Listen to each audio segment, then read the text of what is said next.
မန္တလေးမှာစိတ်ဆိုးနဲ့ကြပါတီဆိုရင်စားလို့ရန်ကောင်းပြီးတော့ကျွန်တော်အများနဲ့စားဖြစ်တဲ့ဟန်လာဆိုင်လေးဆိုင်ကိုပြန်ပြီးတော့ share လုပ်ပေးချင်ပါတယ်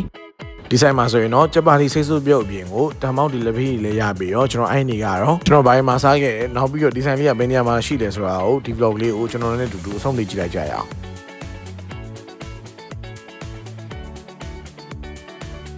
Hello အားလုံးပဲ Assalamu alaikum အလုပ် share ဝင်ကို page ကပြန်ကြိုးလိုက်ပါတယ်ကျွန်တော်ခုရောက်နေတဲ့နေရာလေးကတော့ဂျပန်နဲ့စိတ်ဆိုးဆိုရင်စားလို့ရန်ကောင်းပြီးတော့ကျွန်တော်မကြာခဏစားဖြစ်တဲ့ဟန်လန်ဆိုင်လေးကိုရောက်နေရပါဆိုင်နာမည်ကတော့ family ဖြစ်ပြီးတော့ဆိုင်လိပ်စာလေးကတော့22လမ်း82လမ်းတောင်မှဖွင့်ထားပါတယ်ဒီဆိုင်မှာဆိုရင်တော့ဂျပန်ဒီကိုအဓိကအနေနဲ့ရောက်ပြီးတော့စားလို့ရန်ကောင်းပြီးတော့နာမည်ကြီးပါတယ်ဒီဆိုင်ဂျပန်ဒီကဂျုံသားအီလေးနဲ့ကိုမှတော်လေးစားလို့ကောင်းပြီးတော့ဂျပန်ဒီနဲ့တွဲစားဖို့အတွက်ကိုကလပဲအာလူဘာကြီးအချိုးနောက်ပြီးတော့ကျွန်တော်မခန်းဆိုပြီးတော့၄မျိုးလောက်ရပါတယ်ဈေးနှုန်းနေနဲ့လဲဈေးလက်တန်ပြီးတော့စားလို့ကောင်းတာမို့လို့ဂျပန်ဒီကြိုက်ရင်တော့တစ်ခေါက်လောက်သွားစားကြည့်ဖို့ recommend လုပ်လိုက်ပါတယ်ကျွန်တော်အဲ့ဒီကတော့ကလပဲနဲ့တပွဲဘာကြီးနဲ့တပွဲပြင်ကိုမခန်းထုတ်လေးမှာစားခဲ့ပါတယ်နောက်ပြီးဒီဇိုင်းရဲ့နာမည်ကြီးတာကတော့စိတ်ဆွပြုတ်ပါဒီဇိုင်းရဲ့စိတ်ဆွပြုတ်ကတော့အခုလိုမျိုးပေါ့နော်အယိုးသားရင်းနဲ့ကိုမှစိတ်ဆွပြုတ်ကလည်းအရသာဝင်ပြီးတော့တော်တော်လေးတောက်လို့ကောင်းပါတယ်စိတ်ဆွပြုတ်ဆိုတာနဲ့ဒီဇိုင်းပဲတောက်နေကြဖြစ်ပြီးတော့ဈေးလက်တန်ပြီးတော့အရသာလေးရှိရမို့လို့ကျွန်တော်မကြာခဏတောက်ဖြစ်ပါတယ်နောက်ပြီးတော့ဒီဆိုင်မှာစိတ်ဆွပြုတ်ဂျပန်ဒီပြင်ကိုလက်ဖိလေးရရပါတော့ကျွန်တော်အဲ့ဒီကလည်းလက်ဖိတောက်ချင်လို့လက်ဖိလေးလည်းမှာခဲ့ပါတယ်ကဲဒါကတော့ကျွန်တော်စားချင်လို့မှာထားတဲ့ဂျပန်တီရဲ့ဓမ္မောက်ကဲနောက်ပြီးတော့စိတ်ဆွပြုတ်ကဲပါကျွန်တော်အဲ့ဒီကတော့ဘိုင်းဆာစာနဲ့ဒီဟာတွေအကုန်လုံးကိုတယောက်တည်းအဝါဆွဲခဲ့ပါတယ်ကျွန်တော်ပထမဆုံးလက်ဖိတောက်ပြီးတော့ဓမ္မောက်ရင်စားခဲ့ပါတယ်ဒီဇိုင်းဓမ္မောက်ရတာကိုပြောမယ်ဆိုရင်တော့ကျွန်တော်အရသာကပုံမှန်ကမှစီးစီးနည်းနည်းများပြင်မဲ့ကျွန်တော်အဲ့ဒီကတော့ဓမ္မောက်ကိုအခုလိုမျိုးချက်သားရင်လုံးပါပြီးတော့စားခဲ့ပါတယ်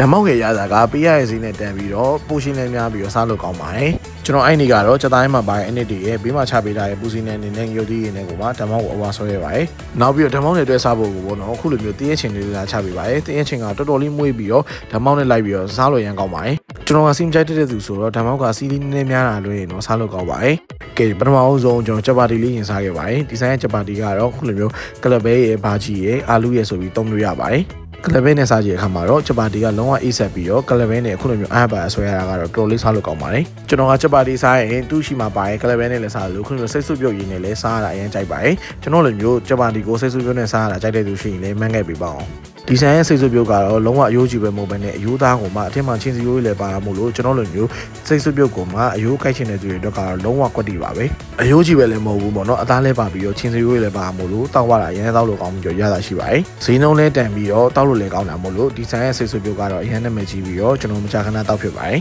စိတ်ဆွပြုတ်တော့ရင်တော့ထုံးစံအတိုင်းပဲပေါ့နော်အားရပါရကိုက်မှာချက်တဲ့သူတွေဆိုရင်တော့လက်ကိုတောင်းပြီးတော့ခုလိုမျိုးအားရပါရအဝါကိုက်ခဲ့ပါတယ်ဆွေကလည်းအနံကောင်မွေးချိုင်နေပြီးတော့ငရုတ်ကောင်းများများနဲ့ကိုမှကျွန်တော်တမယာသီးလေးညက်ထားဆိုတော့အီးပြပြီးတော့တောက်လို့ရန်ကောင်းပါတယ်